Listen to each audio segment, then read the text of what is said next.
Good. So, welcome everyone. This is our last Art and Conversation seminar, and it will be dedicated to art in museum and how people interact with museum-based art. As always, we invited two speakers to present their points of view on this question, on this topic, from their perspective. And first, all speakers will present their talks, and after that, we'll have a discussion. And during the discussion, everyone in the audience will have a chance to leave a comment or ask a question. So in everyday life, people engage with art in different conditions, including streets, art galleries, and the internet. And these conditions may affect the way we engage with art. And today we'll discuss how museum settings affect the way people process art. And our first speaker is Clausen Pedersen. She's an art historian and art curator. Currently, she's the director of collections and research at the National Galleries of Scotland. Dr. Pedersen has created a number of international exhibitions on artists such as Paul Gauguin, Edgar Degas, Man Ray, Theodore Rousseau, and others. She was a curator and head of the modern art department at Glyptoteks Museum, one of Denmark's leading museums, based in Copenhagen. Dr. Pedersen has been working on a Getty research project involving technical art history and cross-disciplinary research on Degas and reproduction. She is also a curatorial consultant for a Creating Italian exhibition project on treasures from a Venetian 16th century shipwreck. At the National Galleries of Scotland, currently Dr. Pedersen is leading on all aspects of the development, interpretation, research and display of Scotland's national art collection. We are thrilled to host you today. Dr. Pedersen, thank you very much for accepting our invitation, and the floor is yours. Please go ahead. Thank you. Marina, thank you very much to you and Nicole for having me. Good afternoon, everyone. Can I just check that you can hear me and that there's a PowerPoint in front of you with a bit of text? Yes. Excellent. I'm honored to be here. I've been looking forward to this conversation, and I think the topic is, as always, as ever, relevant, and I'm really looking forward to the discussions that hopefully will spark from these two presentations. It's a broad topic, and what I thought I would share with you today is just a bit of insight, I suppose, to how we think about these things at the galleries, how we work, and certainly also give a bit of context to how we work and who we are in trying to have as many people basically have access to the collection that is the Scottish National Gallery's collection. Now, you've very kindly, Marina, given me an introduction, so I think I'll just go straight to it. And you did mention, I mean, my current role is here at the galleries in Edinburgh. Before that, I worked as a curator, and obviously there's a lot of experience in that area of work that we could potentially return to and as part of the discussion, because having curated shows and conceived concepts from scratch, a part of that obviously is lots and lots and lots of thinking and reflecting on how is this going to make a difference, or is it going to make a difference, and who's going to see it, and how are they going to enjoy it, and is it actually going to work, that kind of thing. I can return to that if we feel like it at the end, but for now I was just going to broadly take you through a bit of the stuff to give you an idea of who we are and how we go about this at the galleries. So I have decided to do the slideshows myself, and if it works out, that's great. If it doesn't, Marina, I will come to you for assistance. So bear with me, because I've got 100 different things open on my screen here, but you know how these things go. So the National Galleries of Edinburgh, you will most likely be familiar with our sites. And if you are not, then I can, of course, only encourage you to come see us. The galleries have 4 sites across town, and I've just chosen a couple of images for you here because it gives us a good I think, introduction to today's subject, because the museum space, I mean, obviously never was, still isn't a neutral space, even if so much of what we do, we try to make it accessible to everybody, to everyone who has an interest in the arts and to come and see it. But I'll return to that for a second. But just giving us just a couple of seconds here with these images, you'll see the 4 sites from the left corner, the National, then below that the facade of what we call the Portrait, and on the right side, the 2 buildings is what is housing our modern collection, Mod 1 and 2, in the West End of Edinburgh. The collection stretches chronologically from 1400 till today. We still acquire quite a lot, not just contemporary art, but also historical. We go back whenever we get the opportunity, and as part of our remit, as a public body, we are obliged to not only look after the collection that's currently with us, which belongs to the Scottish people, but also to make sure it is available and that it is growing and kept intact, based on several parameters, and some of them I'll return to later on. But you'll see here the 4 sites. So you got your typical, I suppose, neoclassical building from going back to the 18th century. And I couldn't help myself as preparing for this talk today, because it is so brilliant how we go about all these things. And if we just go back to the beginning for a second, the National, the one of our sites that's at the Mount in central Edinburgh, is what you see here on the left. There's the image with the red walls, and of course, and then there's an anonymous print from 1890 on the other side, on the right hand side. So the galleries opened as a public body, as a public gallery in 1859, and so you have to, as we go into this conversation, remind ourselves it was always thought to be a public space. It was always thought to be a place where the public could go and see their art collection. So in a very elegant way, the architecture sort of takes you around octagonal rooms, and today they're kept in a beautiful red color. They will have changed over time, but the red certainly isn't new, and you've got the gilded frames, and as you'll see in the engraving on the right hand side, from day one it was considered a public space to everybody, basically, who at the time would have, and I say time because, as we know, not everybody has leisure time, certainly not in 1890. Everybody who found their way should be able to engage with the collection, with the art, and of course, as you can see from the engraving, seen and see things and be seen. So it's a social, not experiment, but obviously a scene, a place you go and you stroll around, and you keep yourself entertained by the beauty on the walls, and possibly you run into people you know or want to know, and vice versa. So just to give us a bit of a taste in terms of, let's not forget that it was never a neutral space. I love galleries and museums, which I think most of us on this call probably do. But there is something inherent in the way that we came about. The DNA is certainly in this contemporary conversation, sometimes it gets in our way, in the sense that there's an expectation. These people that we see, whether it's the photograph on the left or the engraving, will have gotten, well, they would have left the house, they would have gotten dressed, and they would go to the galleries and sort of already have made the decision hours before actually arriving to see us and to see the art. So that's just a little parenthesis around hopefully some of the stuff we can discuss today. But I just thought it was a nice way of reminding us of the sort of the context, and also the wish, the desire that galleries, public galleries, grew out of, which is making art available, but also for Scotland having a collection of its own for its public.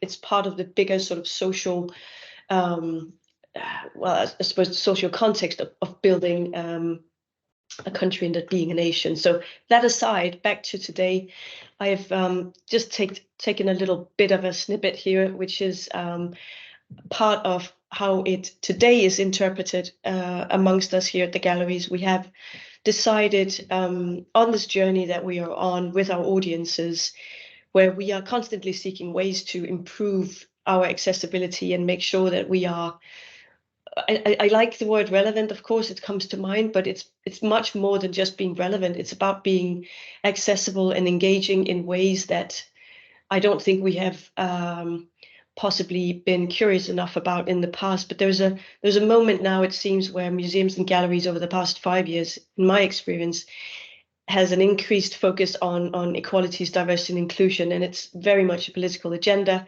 We're all benefiting from it, and I think mostly also our audiences will hopefully feel that it's on our radar and it's accelerated some of the work we did already. So back to the slide. This is a little snippet of our strategy around EDI, and you'll see, I hope you've had a chance to read it, we are committing ourselves to play an active role in making society diverse, inclusive, tolerant, respectful, anti-racist. And as part of this, we're committing to interrogate the collection in ways that will enhance this. So back to the slide from before and the historic context of the galleries. We can't take it for granted that people will find their way. We can't take it for granted that they will want to come and see us, or when they do, if they find their way, for whichever reasons, whether they live far away, maybe they don't have the leisure time to come and spend it at the galleries. Maybe they wish to come but never really had the opportunity, or maybe there is something else holding them back, which I'm guessing we will hear more of later today. There are barriers and they're still around. So even if we do everything we can in our power to present exhibitions and put on displays and bring out through communication channels, different ones, the knowledge that this is for you to come and explore as a visitor, then it doesn't necessarily mean that we will see the variety or the diversity in audiences and visitors as we hope. So we have accelerated through our EDI strategy these past 5 years work that allows us to focus on bigger accessibility for instance, groups such as protected characteristics of all kinds. Basically, we keep a close eye on our visitors in terms of not just how many, but also how frequently they come to see us. Are we looking at first-time visitors, or do they come more than once a year? Or where do they live? What are their age, gender potentially? All kinds of things will play into how we try to understand who's coming to see us, but also who's not coming to see us. So without going into too much detail here, you'll know from, I think, most of the conversations taking place in media and around museums, there's a big political agenda right now in order to bring down those barriers, and there are ways for us to do it. I think, sorry, that was one slide too far. Just going back to the historical the historical moment of the museum. These are maybe a little bit helpless, but nonetheless images of our galleries. And I like to put them together just this way, because you can still see, if you've not been fully taken along, whether as a child or as a young person, or by your parents or by your school or somebody else, then maybe you've never really discovered that the art galleries are there for you. Now, our slogan is yours to discover, because it is something that belongs to the general public of Scotland. But then what meets you when you enter through the doors are these galleries with lovely coloured walls. It's quite intimidating to some. I remember being a kid, and it's changed a lot, but it makes me, well, saying that, it makes me feel really old. But do you remember when you had to be quiet? Like you were being shut on like a library, right? And that's changed, because now you'll see kids playing and you'll see groups chatting, and it's fine. But nonetheless, you still have these high ceilings, colored walls, gilded frames, beautiful, beautiful objects, endless amounts. Where do you start? And then on top of it, there are labels. And some of them you'll understand and you'll have heard of the artist, but some of them will just take you into either technical analysis that some art historian wanted to share, or it'll be about historical context. Who are the people being portrayed here? Is it a married couple? Is it an aristocrat? Is it the king or the queen? Or is it somebody we don't even know? But there's so many layers once you enter the museum to unfold. And as a visitor, you are sort of still, I think, in this day of age, left to your own devices. And we talk about these things a lot. And the reason I chose these 4 images, because I just love how it's still colored, strong colored walls. It's what we expect, gilded frames. And then at the corner on the bottom there, on the left, you have Paolozzi, Eduardo Paolozzi, the artist. We're celebrating his centenary just now with an exhibition. Anyway, this is a reinstallation of what we think his studio might have looked like. So not only are we expecting our visitors to sort of embrace and overcome, I suppose, in this context, the gilded frames and the monumental works of art, mind you, chronologically dating back to 1400 till today, but then you'll turn a corner and you'll be into the modern galleries, and you'll be asked to look at something like this, which is a complete mess, a wonderful mess, but nonetheless a mess of somebody who's just sort of stepped away from the creative process. And you'll see plaster casts and notebooks and bits and pieces of paper and stuff that could maybe become an artwork just thrown in there. And so we've got this romantic idea of the studio of the artist, and that's where art comes out from. But when we present it to the public, often it is done through these displays and exhibitions. And I should maybe just throw in here that at the galleries, we have, I think, about 1.8 million visitors per year across sites. We have a free offer, so ranging from the permanent displays, which is what we're looking at here, but also ticketed exhibitions occasionally, 3 to 5 per year. And they will vary. Some of them will be historical art, some will be contemporary art, some will have a very strong focus on non-Western narratives, whether it's the artist or the sort of thematic approach that deals with something that is outside the Western canon, I suppose, of art history. But it nonetheless still is set up to look and feel like an exhibition, like you leave your house, go into the galleries, past the columns, into the neoclassical building, and then the art will meet you. And there is sometimes a route through the galleries that you can take, or the labels and the little leaflet will be numbered so you know which route to take. And all of these things I'm saying because they will inform and shape our meeting with the object, right? And now as a curator, I've worked very much on the entire concept from you get an idea and you run it through your organization, and if colleagues feel that it's a great idea that can fly both from a marketing point of view, a budget point of view, a communication and learning and engagement point of view, it's very much a team effort. But just because you have a good idea to content doesn't mean that it makes for an exhibition. So as a curator, you follow the idea through, and more or less like an auteur that would set up a stage play, I suppose, like a theater production. You have to make sure that the lighting is right, that the colors are right, the selection of artworks obviously needs to be what you have in mind in order to be able to sort of give a certain narrative away. And then there is a whole program of activities around it, which is where the rest of the organization comes in to shape an experience to as many different people as possible. So making sure that it does feel welcome when you then enter, and it does feel relevant, and maybe they would want to come back, whether it's a free offer or a ticketed show, doesn't matter. But occasionally you'll also have the exhibition that needs to put its make a footprint, because it will generate a different demographic. Maybe you're looking to have more younger people come into your museum, and you will try and target that through a program that possibly could catch their attention. Maybe you have a permanent collection that allows you to do displays. We have the Paolozzi, which is a massive collection within the collection, and obviously we can play with that. And occasionally you'll do the shorter exhibition, 3 or 4 months, where you've got loans coming in from all over the world. And those of you that have maybe seen some of these shows, but maybe also spoken to curators, will know there's a big process behind these. So what we see in the galleries is the end result of 3 to 5 years of work, ideally research driven. So the teams that I am working with here at the galleries will be art historians, but also people from learning and engagement and all kinds of other areas.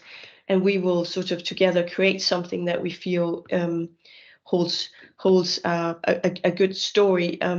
But it's very much something that requires sign off from a number of different people. Now, just very briefly, before I hand over back to you, Marina, I wanted to just say that I know today we're discussing the sort of the visit as you come through the doors to a public gallery, and you meet the great art. Sometimes, and I think increasingly so, not just on the back of the pandemic, but also just because of the fact that we can do it now. We'll have digital programs, and we will have all kinds of outreach activities where we try to bring the art to folks out there around the world, and of course here in Scotland. Again, generated coming out of the idea of, if they can't come to us, how can we make the art come to them? That is the other side of the work within the galleries, in order to create those experiences where art and visitor come together. As a curator, my slogan was always to reduce the distance between the object and the viewer, or the visitor. I felt like a can opener in my career as a curator, in the most positive way of thinking as a can opener, because it is not accessible to all. And I do think that our calling should be to reduce that distance, and always make sure that you leave an appetite, so that whatever you do, they will feel that a seed has been planted. They'll come back later in life, or later that year, doesn't matter, and spend some time with art, so that you've overcome that barrier potentially of this being for you. Regardless of what you see or what you take away, it should be a positive experience, because there's no, as we know, no right or wrong answers when it comes to perceiving art, in my view. It's really there to benefit us on a broader scale. And I'm hoping we can discuss the whole well-being and social impact of art maybe here today as well, because we know from data that it makes a difference, doesn't it? Changes your day if you've spent spent your time in art company. I think that's all for me. I had a few slides about our social program, but I'm not going to go there. I just wanted to reiterate here at the end that, of course, now we talked about in the beginning, you had to be quiet, follow the route, and not make a mess. And here we are today. We're asking our visitors to engage with the art and do their own portraits and hang it before they leave. And till this day, we have more than 5,000 at the Portrait Gallery. On the left, you'll see some of them, and on the right, just a bunch of kids hanging out. I just think that that's pretty motivating, thinking of future ways of using the galleries. That's going to be the last word from me. Very much looking forward to hearing your comments and questions, and answering most of those. Thank you. Thank you very much, Lina, for your presentation. I personally have a lot of questions, and I'm sure others will. But before opening up the questions, I would like to introduce our second speaker today. Is Dr. Pablo Tinio. He is a professor and head of the Creativity and Aesthetics Lab at Montclair State University. Dr. Tinio's research spans across psychology of aesthetics, creativity, and the arts, art and aesthetics in education, as well as learning and engagement in cultural institutions, with collaborations with prominent museums such as the Whitney Museum of American Art and the Metropolitan Museum of Art. Dr. Tinio's contribution to the field has been recognized with several prestigious awards from the American Psychological Association and the International Association of Empirical Aesthetics. And his research has had impact outside academia through coverage in popular magazines such as The New Yorker and Scientific American Mind. We are delighted to have him here today at ART, and we look forward to your insights. Pablo, the floor is yours, and please feel free to start your presentation. Thank you. Thank you so much. Can you hear me, and can you see my first slide? Yes, we can hear you and see your first slide. Great. So then with the tech check, I just wanted to thank the organizers for inviting us to speak with you today. And for Lina as well for your presentation. And I'm going to have, obviously we're going to have a discussion after my presentation, but I think it's a nice transition to what I'm about to present. And my perspective, obviously, as a psychologist is often the individual, right, or a small group. And I'm going to talk about some recent work that I've done with colleagues recently on really trying to get a sense of the first person perspective. So Lina, you talked about the museum and exhibitions and at sort of the group level and how that's being perceived. by the visitors. And today I'm gonna talk about from that person perspective, that lived experience of the visitor, and get into this question of how does the human mind engage with and process art. So my perspective is psychology of art and aesthetics, also known as empirical aesthetics. This field is the second oldest in psychology after psychophysics. It's over a century old, right? We've done tons of work on trying to understand how people interact with art. But most of the work over the years really has focused on several things. One, the effects of basic visual features, for example, symmetry, right? Complexity, color. Um, it's focused on comparing people's responses and preferences for representational versus abstract art, and the responses that we've looked at most are liking, preference, interest, to an extent, beauty and attractiveness. So how much do you like a painting, or how much do you find something attractive or beautiful? But as we know from a firsthand experience looking at art, I know it, you know it, when you walk into a museum, even when we flip an art book open, it's beyond liking, it's beyond preference. It's really, in from the research that I've done in several museums, there is this desire to understand things, right? This search for meaning and understanding. Metacognition is involved. We experience emotions, some really deep emotions, when looking at artwork. There is this self-awareness sometimes. Sometimes an artwork helps us to reflect on our lives, ourselves. Sometimes it's inspiring, and people have talked about being personally transformed as they walk out of a museum, from either experiencing an exhibition or even one really powerful piece of work that they found meaningful. And of course, the last two things here, it really relates to some of the work that we're doing, is this idea of imagination and perspective taking, as we're looking at artwork, artworks in the museum. And the idea is really, we like to think of it as the visitor is trying to imagine another world, one, and also trying to imagine what the artist was thinking, doing, feeling, ideas that the artist had uh, before making the piece, and as the artist was actually creating whatever artwork that is. So I'm going to talk a little bit about that today. So despite the vast scholarship on aesthetic experiences, again, over a century's worth, we've done it a few times, but we really, in general, we have not captured the most meaningful aspects of such experiences: the meaning making, the search for understanding, imagination, perspective taking. So the museum context, it's quite special. All right, so I'm going to kind of compare now. Because we've done a lot of the aesthetics research in the laboratory, I think it's quite useful to actually compare those studies with the studies that we're able to do in the museum. Right, very different. Typically, with a lab study, we have visitors who are often undergraduate college students. I think that is pretty universal. Um, Participating for some, money or course credit. So the motivation isn't there. With museums, visitors, as Lenny was saying, people get dressed. It's a place to see and be seen, right?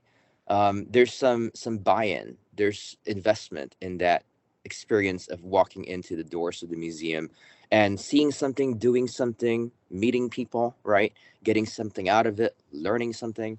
So that's key. Comparison between the lab context and the museum context. Obviously, genuine artworks.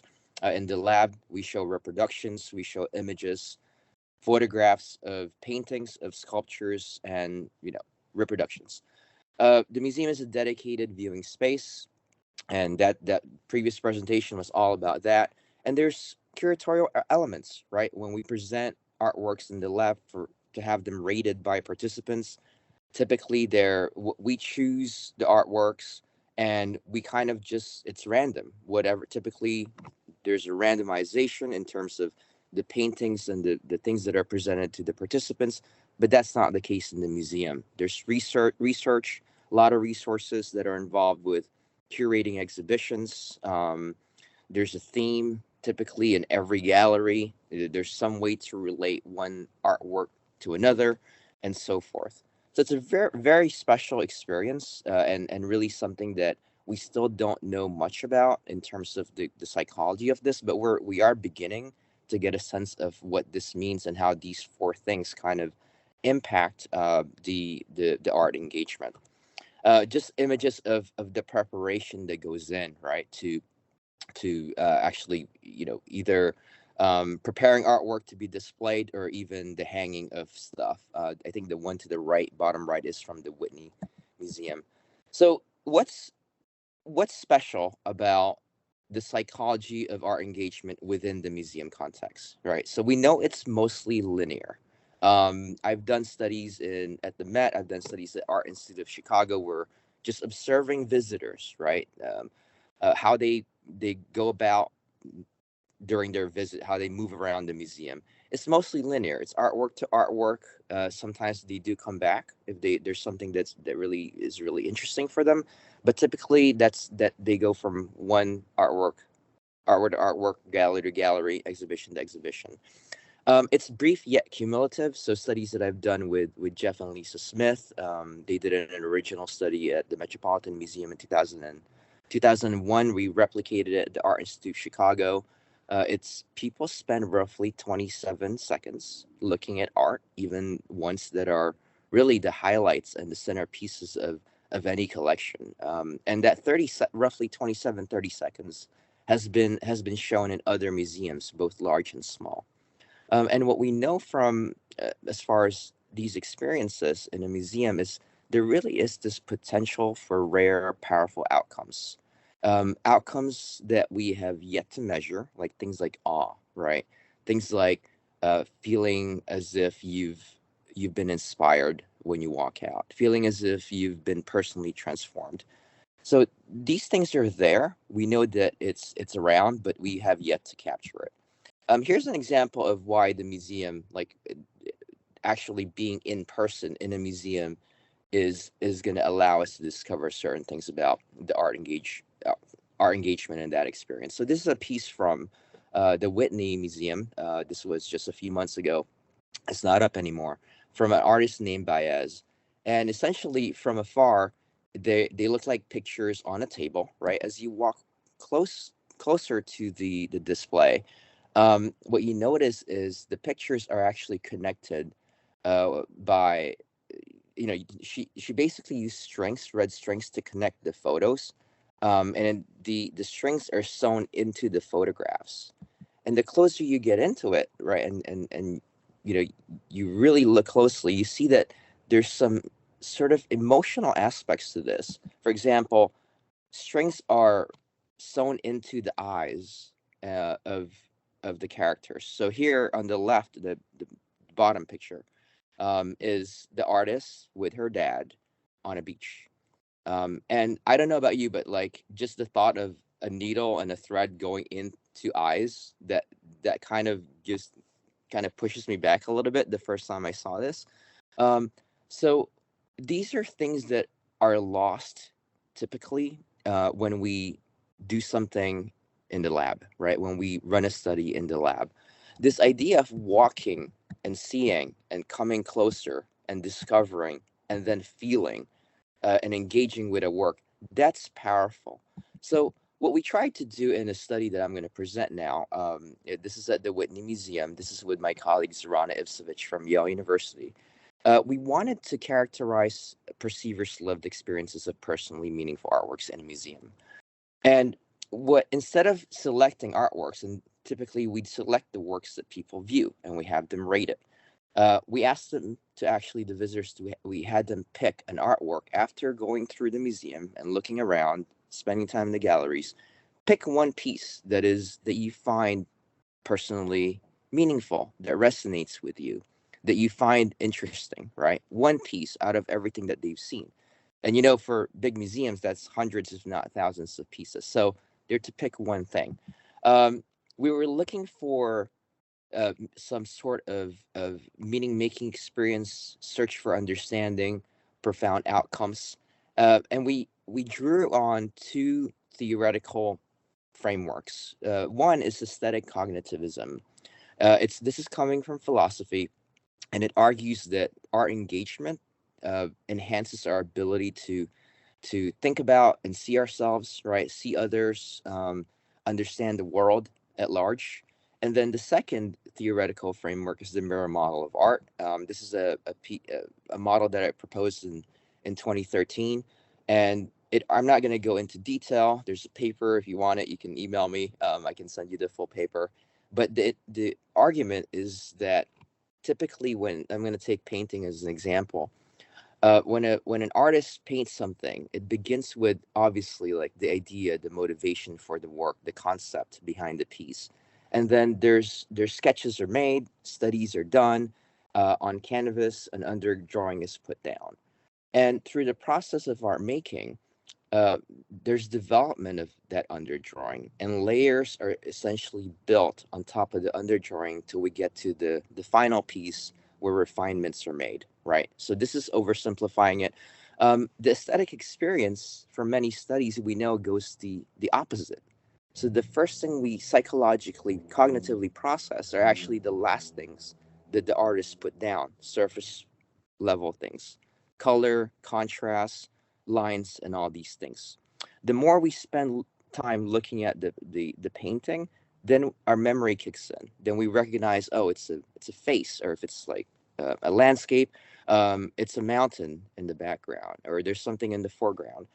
And the more time we spend, even, then we start asking questions like, what was the intention here? Like, what was the artist thinking, feeling, doing while they were creating this piece, right? So it's really a mirror reverse process, art making to the aesthetic experience. So that's the second theoretical framework. We did the study at the Whitney Museum, as I mentioned. 70 museum visitors. They identified the piece that they found personally meaningful, and we used what's called a think aloud protocol. So they would take us to the artwork and stand in front of it, and they would just think out loud, right? Essentially, we minimized the prompts because we really wanted that visitors experience, that first person, that lived experience. They had as much time as they wanted. Unlike most studies that I've done over the years, right? It's like there's no time limit. We're here. You can stand in front of this work, think about it, talk about it. You can pause. You can take a little walk, come back. So they had all the room to basically think out loud and kind of get their mind out. And while we were recording exactly what they were saying. So there's lots of data on this. The Think Aloud transcripts were super long because there was no time limit. We did a thematic content analysis of all the transcripts from the 70 visitors, and we found these five overarching themes: self and life history, others in the world, artists in the creative process, aesthetic stance and aesthetic narrative.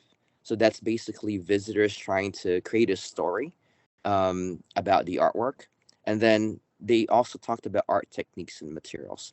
So these are the five themes that kind of cut across all of the think alouds of the 70 visitors that took part in the study.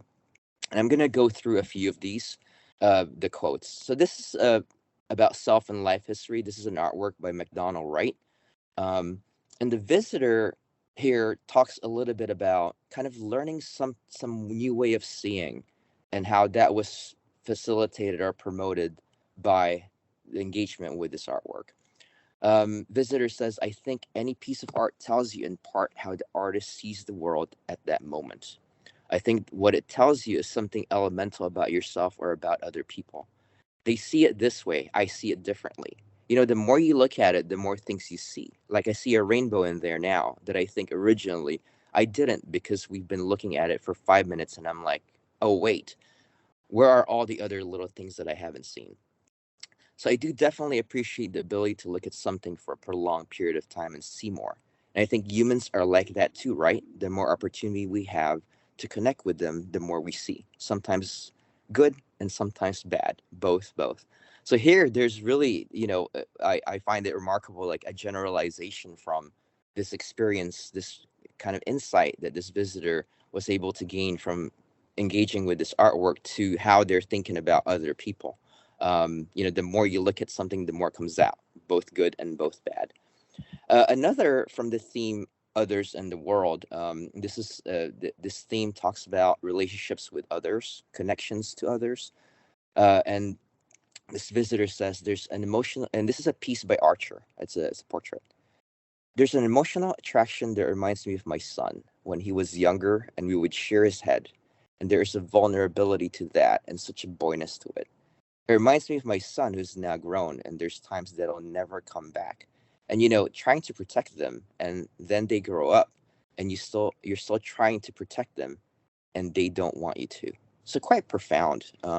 This kind of thinking back to this person's son, and kind of times lost, right? There's a nostalgia to it.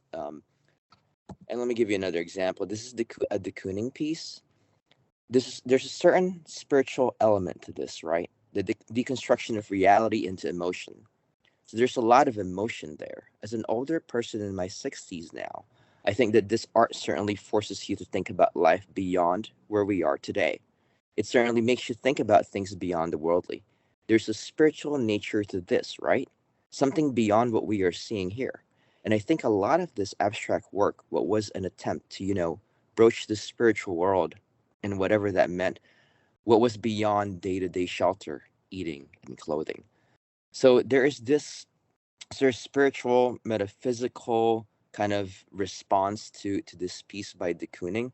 And again, the important thing with the study that we did was we really wanted to give them the space to talk about it, and that I think we're starting to capture some of this first person sort of perspective, how they're engaging with these pieces. And another piece, this is by Tucker, called The Subway. It's an obvious emotion on this work, and that the woman at the center is looking afraid and lost in a maze, like a cage almost. And a lot of the other people in the painting are looking at her, and some of them are kind of wandering around aimlessly, creating the emotion of disconnection, even though there's so many people in the painting, and you can feel her pain. I don't know if she's pregnant. She's holding her belly like maybe she's afraid for her child. So a story is being created by this visitor, of things they're seeing in this painting, right? A pretty sort of a story that has a lot of emotions, and really almost taking the perspective of the main character that is in the painting at the center. And then one last thing here is about this piece by Baez, the theme artist and the creative process. Visitor says, I'm looking at someone's very personal experience with her family. And I think they don't say it directly in the description over there in the art, but they do kind of allude to the fact that her father, who committed suicide just shy of the anniversary of Hurricane Maria, that was the hurricane in Puerto Rico a few years ago. I think it means something to me, I think, because I have an interesting relationship with my own father. And this she talks about it. I guess in the description over there, they talk about how for her, this meant sort of trying to reconstruct a broken relationship after he had already been gone. And I think it's very on the nose, this art, in a lot of ways. But I don't think that takes away from its meaning or what it can do to a person. And this is like as personal as it gets, obviously, like your childhood photos of her family. So, and I'm going to end there with presenting results, and kind of go back to this idea of where we're headed as a field. And I think there has been an increase in the number of studies being done in museums, and I hope that our study kind of pushes that even more, right? This idea of the lived experience of the visitor, because I think in a way, and Lena talked about it in her presentation, the museum is super intimidating, right, to a lot of people. And there's studies that have looked at visitor perspectives and opinions on this. It is an intimidating place. But one thing we can do as scientists is to really hone in on that individual person as they walk into the museum, and try to get a sense of what they're thinking, feeling, and otherwise experiencing.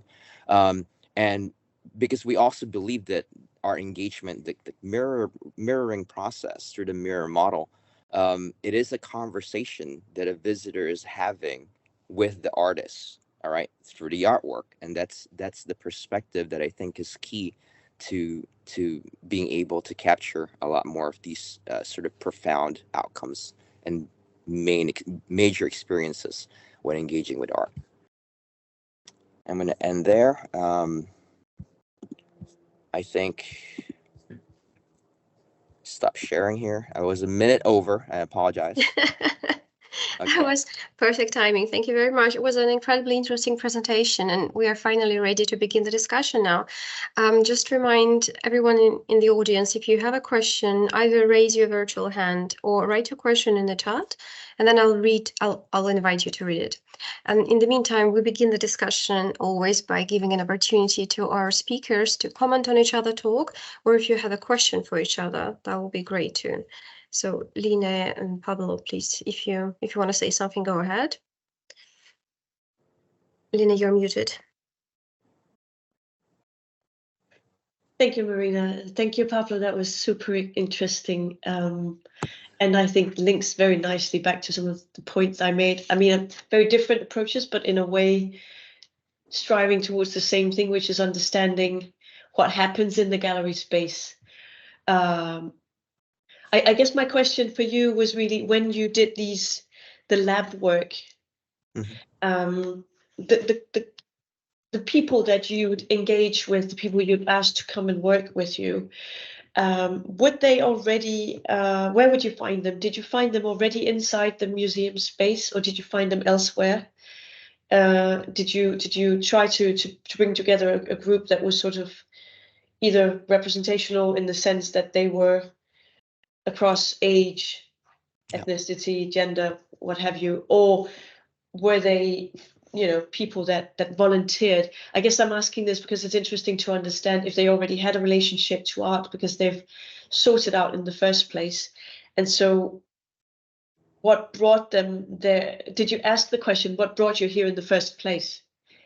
As part of your, sorry, that was a lengthy question. Fine. Does it make sense? Yeah, I think it makes sense. I try to answer it. We did not bring them to the museum. They were visitors who were coming in to the museum to actually spend time at the Whitney, right? There were 4 exhibitions, and with this idea of the variability in the sample, I use the technical term. We have the advantage of being at the Whitney in New York, in Manhattan, which is a super diverse city, as you know. And there were 4 exhibitions during the duration of the study. The study took several months. It's actually, ran 2 studies. This is one of 2 studies. And the 4 exhibitions, where one was the huge Ed Hopper retrospective, and then we had one that was the basically exploring the issue of Puerto Rico after Hurricane Maria. We had the permanent collection, and then we had like an exhibition of painting, interface between painting and sculpture. So it brought in a very diverse crowd, not just in terms of, like race, ethnicity, gender, but also in terms of what people were what they were interested in seeing in the museum. We worked all the floors, right? All the galleries. And the goal was to really, as you mentioned, like to get a good sample, a wide sort of sampling from the population. So we have think alouds from each of those major exhibits. And then we also had age ranges from 18 to, I believe, I can't remember now, but like 80 or 70 years old. So they were invested in seeing something, and we gave them time to walk around first, right? And then after they've sampled what's on display, came back and said, all right, I want to think out loud about this piece. And then we walked over to that piece. So yeah, it was naturally occurring participants, I would suggest, I would say, right, in that study. I hope that answers your question. Thank you. No, it does. It does. I guess it's just because I'm a bit damaged by my sector in the sense that we're obsessed with those who do not find their way. And I mean that from a positive point of view, because I mean, not just because of visitor numbers, that's not what it's about. It's to me, it's really about the difference that meeting with the art can do and can have, the life impact, how it can change your state of mind that particular moment, possibly therefore some decision you make later that day or a year or a week. And so I'm really curious to tap into the potential of art as a resource to those less privileged. Some of the stuff you shared today reminded me of some of the experiments I did when I was a curator, where, for instance, I'll give you one which really was sort of the analog version of the great research you've done. So imagine just a gallery space, an empty gallery space, one piece, one large painting. It was a landscape, and it was on the back of the survey you mentioned, where we know that the average glance is 6 seconds, which to a curator, I think to most people in the museum, but certainly to a curator, is quite depressing. Yeah. You go out of your way, and then they'll come in and just sort of glance. And I thought, how can we sort of proactively tap into that and understand what's keeping them from actually sitting down? And so it came out of the need to create a program because another exhibition had fallen through, and I didn't have a budget because it was such short notice. So I pulled out a piece of a landscape from the 19th century, a big monumental one, which is A Storm over Mont Blanc by a French artist, Théodore Rousseau. It's one of these paintings where, you pass it and it just kind of growls at you, and you don't know what it wants, but it's somehow making noise, right? So I thought, let's put that one in a room, let's put a bench in front of it, and let's encourage our visitors to actually sit down. And then for the sake of it, we put a timer on the bench and sort of attached with a little string and a flip over in the room, and said, please put your name, your age, your thoughts, feelings, whatever, and could you time yourself, because it's interesting for us, but also only if you feel like it. And it was just a bit of an experiment, but it was one of the most fun moments I've ever had in my entire career, because people would actually, regardless of age and everything else, they would just sit down and do it. And then it becomes a competition, right? Because whoever sat for 12 seconds, I'm going to sit 13 or 30. And actually, if you start timing yourself and you sit 5 minutes in front of a painting, exactly what you described, it opens up. It invites you in, or you yourself are able to invite yourself in, because it is through our eyes, right? And the way that art then manages to engage and sort of bring us out of ourselves and into a different state of mind, and sort of help us reflect on whether it is, I mean, you'd see these, I've kept all of the flip overs because I just was so fascinated by it. Everything from checklists to what you have to get at the grocery store, to the just deeper reflections of life, of emotions, religious, even much to just go back to some of the findings that you shared. And it's so interesting how, if people then come again, it will be a different result, because that day the luggage that they carry may have been, maybe they had a shitty morning, maybe they had a great morning, doesn't matter, but everything that we bring will then somehow synthesize into that moment as well. So I'm highly fascinated by what you've shared. I find it just super exciting, and my head is exploding with thoughts of how we can explore more of this, to have more knowledge about, of course, how do we tap into this resource and make it change lives, right? Absolutely. To those for whom it really would make a difference. So that was a long comment, but I mean, brilliant. Just so engaging. Thank you. And if I respond one more time, we actually did a workshop at the Phillips collection, and we're about to do one next month at the Glencairn Museum in Pennsylvania, essentially using the mirror model structure to create a program, and how we engage visitors using the mirror model. So we go through the different levels, right? So we have them notice the surface level, and then go through the progression all the way to, what do you think the artist was thinking and feeling when this was being created? And I think they're going to use that. A few places have already kind of talked about using it as a formal approach to engaging visitors. But one last thing here with the 27 seconds. and you spoke about a bench. 27 seconds is actually the mean, the average that was pulled higher because there was a bench in the original study at the Metropolitan Museum. There was a bench in front of an artwork. So people sat, and because they looked at the thing, they had to get time. But it's really roughly around 17 seconds. If you take those extreme values out, it's pretty intense. Yeah, It is depressing. It's quite depressing, and it's interesting because it's also something very, very logistically, doable. Just put a chair in front of the thing, because if we facilitate a visit, that's different, and obviously we're going to engage audiences in a different way. But no, we've decided for security reasons, I assume, and keep with it that, as we saw with the engraving of the galleries back in the day, you have to circulate, you walk around, and so you're on your feet. And obviously, if you've been on your feet for the entire day just getting there, or you've been to work before getting there, then a chair would just make a difference, wouldn't it? Right. So, yeah. But anyway. then are you engaging because you're tired, or Well, either way, that's true. Question. That's true. But I think staging it possibly is a way of at least curious, learn a bit more, if that in a sense would be a way forward. I loved how a bench in front of this one painting I'm mentioning would also have, it would mean that families could sit together, or couples, or friends, or whatever, and they could share the art experience, which is another element, which it's quite individual, isn't it, and quite sensitive in the sense that whatever happens inside of you is with you. Whereas if you can make it a social event, then sometimes I think people will maybe feel that the barrier is reduced, in the sense that we're doing this together, and it creates some sort of safe space. But could be just making that up. But I just love seeing people chatting and having fun going through the galleries, because it's so serious, and I just don't know why. Because artists are, they're all over the place, and that's why we love them. So I think getting some of that out of the spaces in general would probably benefit everyone. But anyway, I'm not just talking away, and I can see a couple of hands. I'm going to stop myself. No, thank you much. That was a great discussion, and we have a lot of time, so no worries.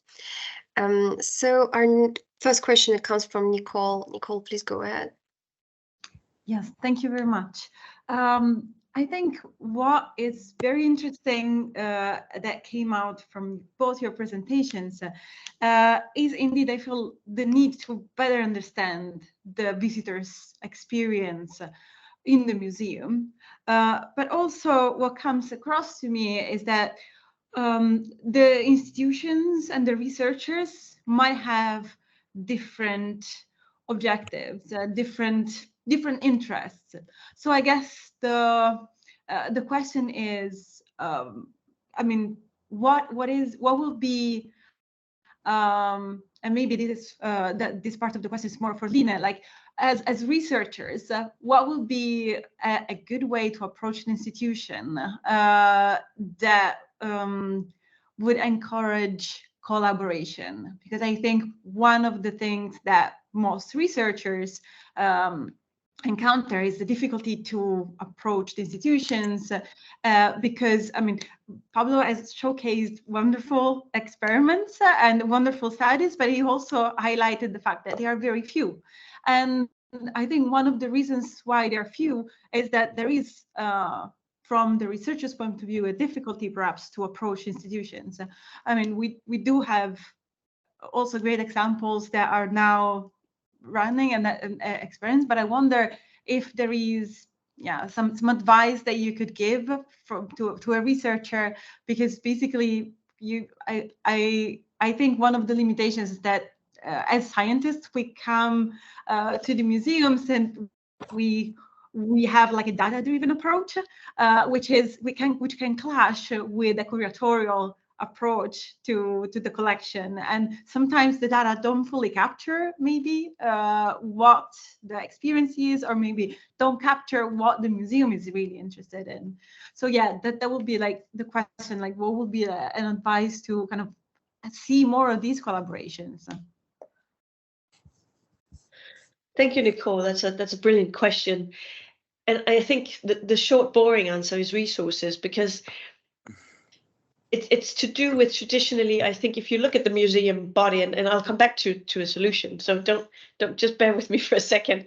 But I think from a gallery point of view, I mean, we're here to first and foremost look after the collection. So by the time you've made sure that it's safe, that there's a roof over its head, it doesn't rain in, the doors are open, so there's stuff on the wall. And I mean, I'm obviously very, very radically foreshortening things that are way more complex. So and then you've got, you know, your folks coming through the door. Then there is behind the scenes all the stuff that we do.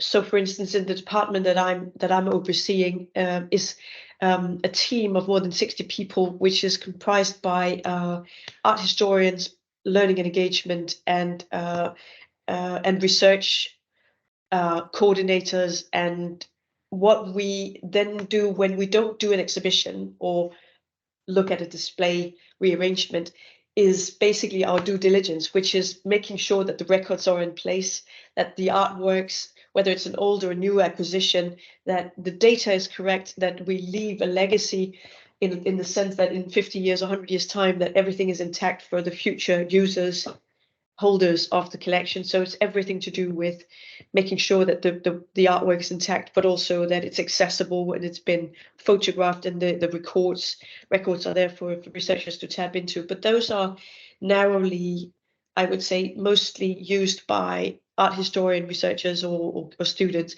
There is something interesting about what you're asking, which is, I think, certainly over the course of my career within the sector, that it's changing, because there's a bigger and bigger focus on audience and visitors and the experience. My best bet would be that we will see a lot more of this research if it is tapping into that vein. And so concretely, if I were a researcher sitting here listening to this, I'd say get in touch. First of all, always just get in touch. And if it's not the right person, then that whoever you get in touch with will try and make it so that you get in touch with the right person. So for instance, here at the National Galleries, we have all kinds of different expertise under our roof. The curatorial department is just one. And a lot of what we're discussing here today would be very interesting to my colleagues who deal with audience and visitor experience, as well as the entire group that sits across all of our departments that's working on the qualities, diversity and inclusion agenda. So the more we can collaborate, the better. And I think in everyone's interest in pioneering some of these new areas of, well, obviously not new, but lesser explored areas of research, in a way that makes it more tangible for us to understand how we can combine forces and make that difference. So I think the moment is probably as good as it's ever been, because of the focus on EDI across the world within the sector. I think lots of resources will be coming this way, and there will be. That's certainly the case at the galleries. We have a strategic focus now on accessibility, which just 5 years ago it was in the strategy, but it was not a priority in the same sense. It's acute across the sector now that we need to sort of be more aware and tap more into that social, I suppose, element of our responsibility, right? So I think the moment is pretty ripe, and I'd be optimistic thinking of the future, that there should be a lot more collaboration possible in this area. But again, try different routes than the usual suspects, I'd say. Not just the art historians, but possibly engaging with the other departments, digital, audience and marketing, because they will have different backgrounds and knowledge and know where to direct this. Does that answer your question? Yes, indeed. And I think it also kind of promotes a follow-up question that maybe was more targeted to Pablo, like when it comes to capturing more of this social aspect and interactions within the museum space, obviously there's a big challenge, because we don't necessarily, well, we have difficulty to look at the methodologies that have been used so far on empirical aesthetics that focus more on perception and the kind of more physical qualities in the visual artwork mainly, and then trying to change the physical properties notice of what we see, and then trying to understand how it's perceived on the viewer. But I think also the model that you put forward, it allows for another layer, which is more about this communication dimension. So I guess for researchers, the challenge is that it's like, how do we integrate and capture those more complex experiences that happen in museums, but also how do we generalize the insights that we can have in a specific exhibition? And I guess that's the bigger challenge for researchers. And I guess it will be great to have your insights of how do you see the research going forward? Right, absolutely. I think the key is to really.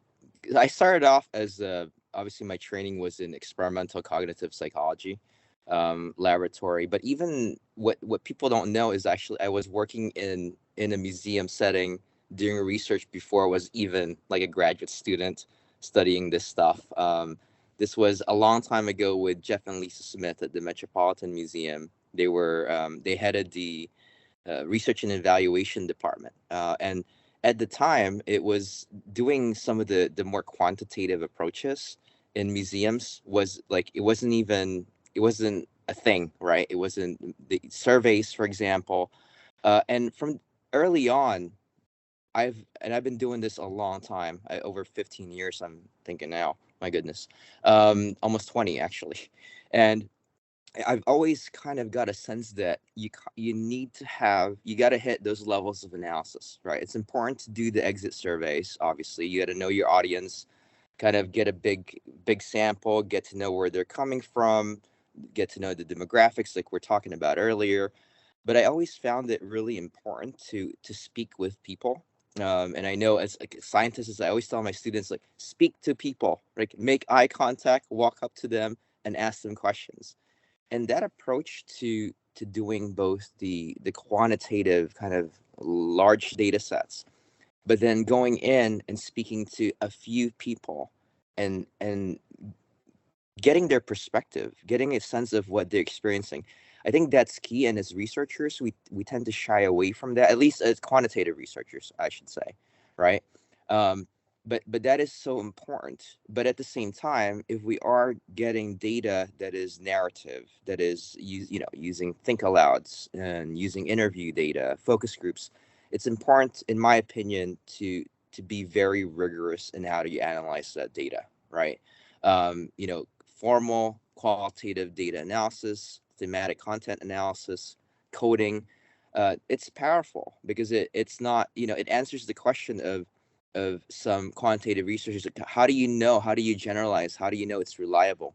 Well, if I've followed the steps and this is what people said, and this is coming from them, and this is what they said they're thinking and feeling, then I don't necessarily think it's less valid than if I was to show them in 50 millisecond, timed images, one after the other. Although that might be more reliable, like the question of validity, like how do I use this data for what purpose? And kind of goes back to your first question of working with museums. It's important to approach a museum and say, all right, I have an idea, but I'd like to also get to know what you think. Like, what are you interested in? I did this study a long time ago. I walked, very young researcher, walked into talked to the director of education at the old Whitney back on Madison before they moved to the new building. And I said, what are you interested in knowing? I'd like to do some research. And she said, I want to know what goes on in museum tours. Like you said, there's no data. We have none in our, there's nothing published. There's nothing in-house. So I ended up attending almost 30 museum tours myself, like each one, like hours after, day after day, week after week. I just went to the tours. And that led to a paper actually published in 2010 on what is happening in museum tours. And it's pretty rich data as to what people were experiencing.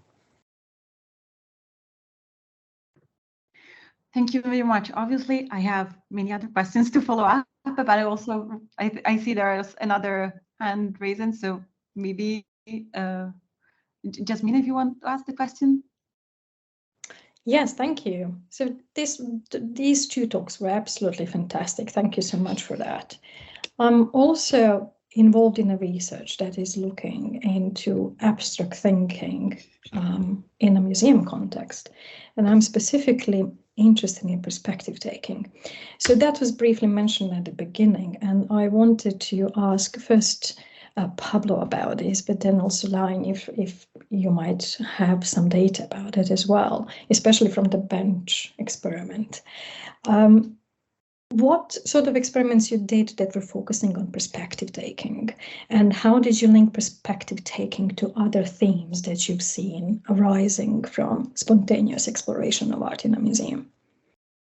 Right. So with the perspective taking, we go back to the mirror model, because the mirror model is essentially, by the time as you spend time looking at an artwork, you start questioning things not just about the artwork itself, but it's sort of the genesis of it. What, as I mentioned, what was the artist thinking, feeling at the time? And we've done through studies and workshops. We actually did the study at the Queen's Museum with my colleague Ava Specker. She's at University of Vienna now. We had people. We compared people's processing of information in terms of like the order of the mirror model, and then also reverse. And we found that there was greater engagement if it was the order according to the mirror model. So essentially, with perspective taking, and we still need to have studies to capture. We know that they're thinking about the artists. We know that they're thinking about like what is it like to create this piece, and what is it like to feel that way, right? But we haven't fully characterized how they get into that mode, right? It's essentially you need to kind of have a trigger or a stimulus to get in, to know when to do that. And then second, what facilitates and kind of maintains that process where they actually really start thinking from the perspective of the artist. Then there's the opposite as well, right? Is like, what is the artist thinking in terms of the audience? There's always a debate that I have with colleagues, and one is I'm not going to name names, but he truly believes that artists don't think about the audience at all. It's like they create this their perspective. They want to express something. They have an idea, a concept, an emotion, and then later on, maybe they think about the audience. Like, I completely disagree. Right? I think in general, even if it's not explicitly done, I think artists are thinking about the audience, because obviously the artwork is meant to be seen. It's meant to be displayed. And I think that just is kind of like not that different from designers, not that different from architects initially in that process of coming up with something that eventually somebody's going to be looking at. So perspective taking both ways, right? I think it's definitely something, and I'd love to know at some point. So send me an email what you're working on. I'm sure there's some overlap there that we can talk about. Yes, absolutely. Yeah. I will follow it up, especially because I think we're coming from the same background as an experimental psychologist, more on the vision side and cognitive sciences. Yeah. So we will try to probe that with some perceptual perspective taking tasks, more on a cognitive side, to see whether there is the carryover effect. Can we actually measure our ability for perspective taking or propensity for perspective taking that would be more general as we feel this opening to the world, understanding the bigger picture. So that is the aspect that we're exploring now in experiments. So we'll definitely follow up with there's something, actually, you just made me think about it. I actually had a slide. Is it okay to show a slide again? Like, of course, yes. So I wasn't sure whether I was going to talk about this, but and I'm going to do this right now. With the mirror model, we ran a study a few years ago. Let me do that now. Hold on, I'm sharing. Okay, hold on. So the concept that we actually use is called correspondences, and this is related to perspective taking. Essentially, correspondences between the steps, the creative process, the 3 stages, right? Initializing the artwork, underdrawing, and then building it, and then finalizing it, like a painting, and then the 3 stages of the aesthetic processing. So what we wanted to do, we wanted to ask a big question, right? are there correspondences between what artists, let me phrase this the right way, between emotional profiles of artworks based on what the artist has said about the piece, and also based on what art historians have written about certain artworks and exhibitions or artists. We wanted to know if there's a correspondence between what those emotions were, that profile, versus what people report as experiencing emotionally after they look at the artwork or the exhibition. And this is a study we did in this was published in 2018. We used what we call the emotion heat map. It's an approach that I developed with Andy Gardis. And basically, this is two exhibitions.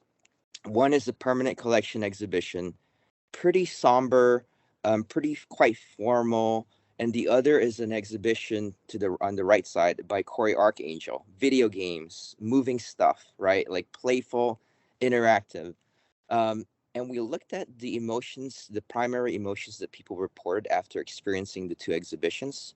So if you look at the left side, the more sort of formal exhibition, the more people reported an emotion, the hotter it looks. So for example, involvement, interest, that's like yellow is pretty hot, meaning most people reported that as the main emotion, and then enjoyment, pleasure, and so forth. If we look to the right, the more playful, lighthearted exhibition, involvement and interest and amusement and laughter, people reported. So, which is actually what we would expect given the sort of emotional profile of the exhibition. We did the same thing with individual artworks. So to the left is the Georgia O'Keeffe piece Ladder to the Moon. And it's a painting where Georgia actually talked about like feeling nostalgic, right? So how would people also feel that, right? Visitors, without being prompted, and they did, right? So if you look at the hottest emotion families were wonderment, feeling awe, and longing, and nostalgia. People don't typically talk about nostalgia when you ask them, hey, what do you think about while you're looking at this? So this was able to capture it. The Grosvenor here, it's a sculpture hanging from the ceiling. I mean, it is massive and supposedly heavy. Wonderment and feeling awe was the big one. And then the A.R. Bronson piece all the way to the right is a painting of his partner dying of AIDS. People reported sadness and despair and pity and compassion. So basically with this study, it is kind of related, and I'm going to stop sharing there. It's related to the idea of perspective taking, right? Because essentially what, the big question, we never thought it would work. Even the folks in the museum, they're like, you think there's going to be a correspondence between emotional profile of an artwork and then what people reported, and we found it. So that might be of interest to you as well. Thank you very much. Thank you very much. This exchange was really very interesting.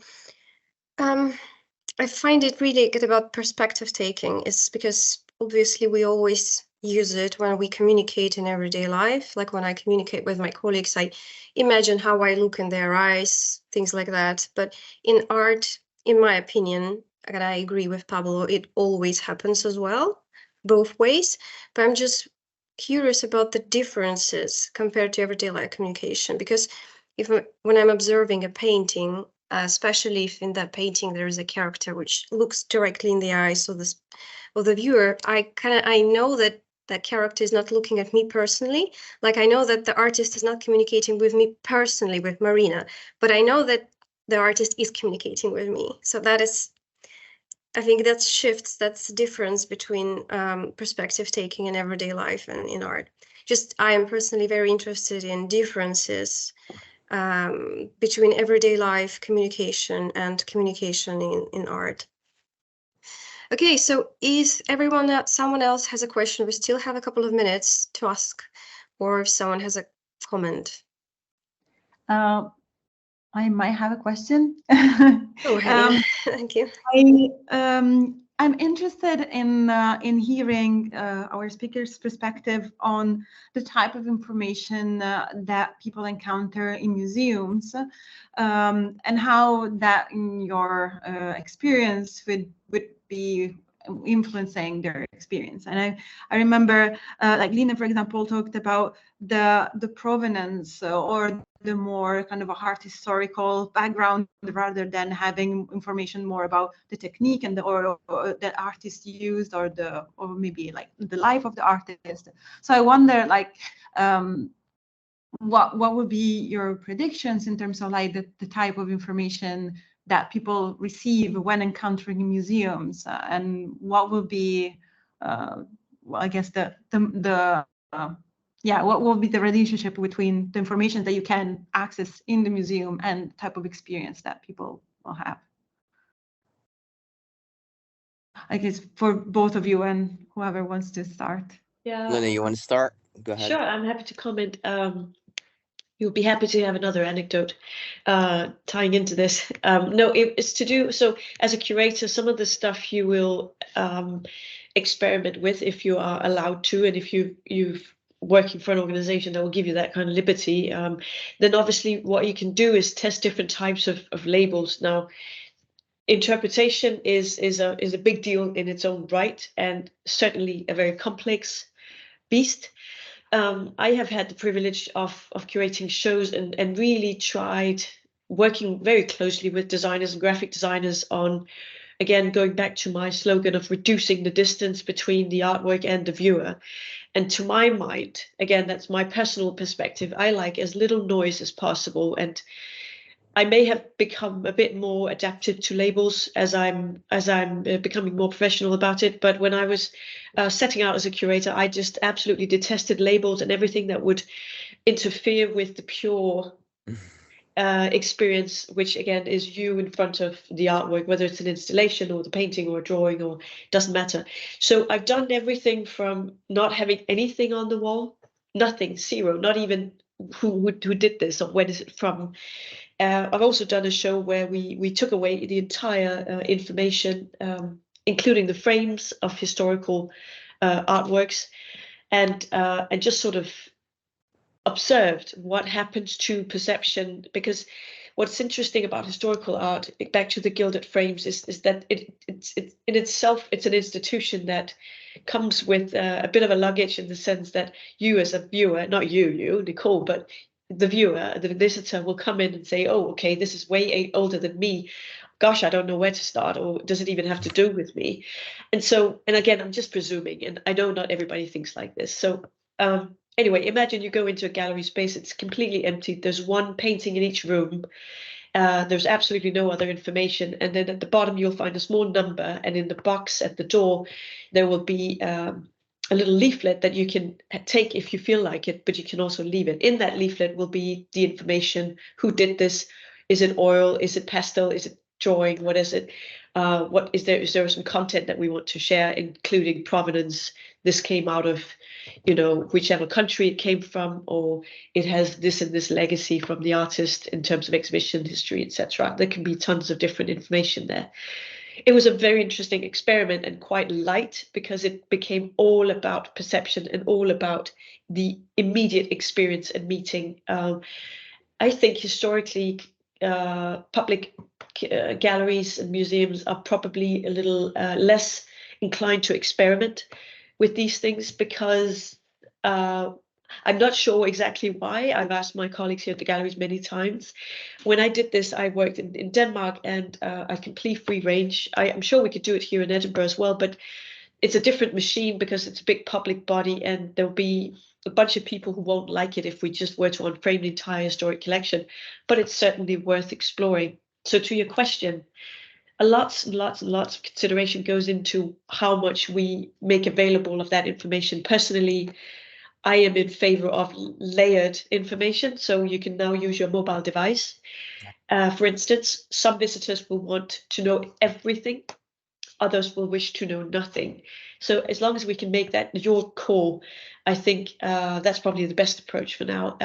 The other thing I was going to say was, there's this thing that we haven't discussed today, but it always kind of falls to the wayside, and it's a shame, because back to your point, Pablo, about the intention of the artist, and your comment also, Marina, on when the art is looking back at you, whether it's through a portrait or whatever it is.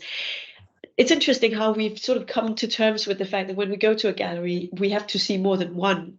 Like there's just endless amounts of art we can go and see. And I've always tried to encourage visitors and friends and families, whoever wants to listen to me, to just, I mean, what if you only have half an hour? Just go sit in front of whichever painting you want to sit in front of today, and then go home, come back in a week or tomorrow. It doesn't matter. But there's this obligation now that, and again, we've trained ourselves as a society to think that I'm really going to go. Maybe you've bought the ticket and it's an effort. You're making your entire Sunday at the museum, and no wonder you're exhausted and possibly feeling a little bit overwhelmed if you have to look intensely at 50 paintings, yet alone just 10. They were never meant to be seen. I mean, yes, at the Salon, at the annual jury-led exhibitions back in Paris, but that was also a shop window for the artist to the market. So there's a bunch of stuff in there that we've taken over into the museum space, which maybe we should be looking at and questioning, rather than taking for granted that we need 200 works before it's a proper exhibition, because nobody in their right mind can take in 200 works, or should even attempt, because it'll be painful. So that was just my comment to again, back to interpretation. It can be very little, it can be a lot. It's super interesting question. Thank you. Thank you very much. Pablo, would you like to add something, like being aware of the short time limit that we have now?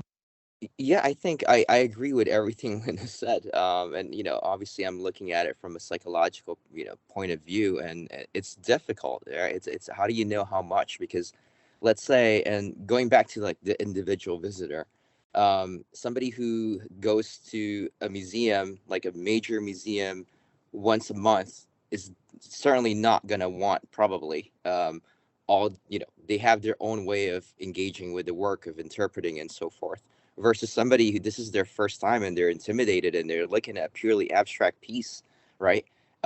They would need sort of something to hang on to, something to get things going.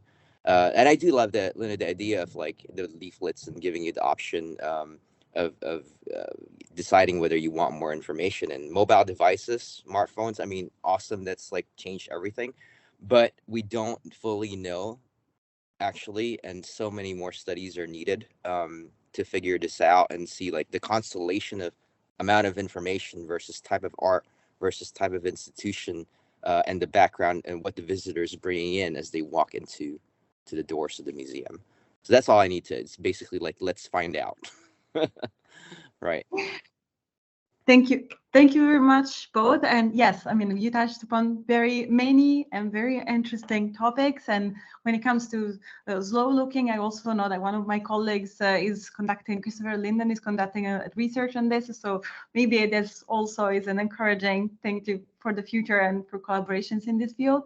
But as we wrap up today's seminars, I would like again to express our thanks to our speakers for their contribution. We couldn't wish to end on a better note this session, and indeed our session holds a special significance for Marina and me, as it signifies the conclusion of Arts in Conversation seminar series in its present format. So I would like to allow me to indulge in a couple of special thanks for today, because we'd like to extend the gratitude to the audience that has been with us since the beginning of 2021, and the active participation and enthusiasm of the audience has been our driving force for the Art in Conversation series. And our sincere appreciation also goes to all the contributors that have said yes and embraced our unique format and joined for discussion.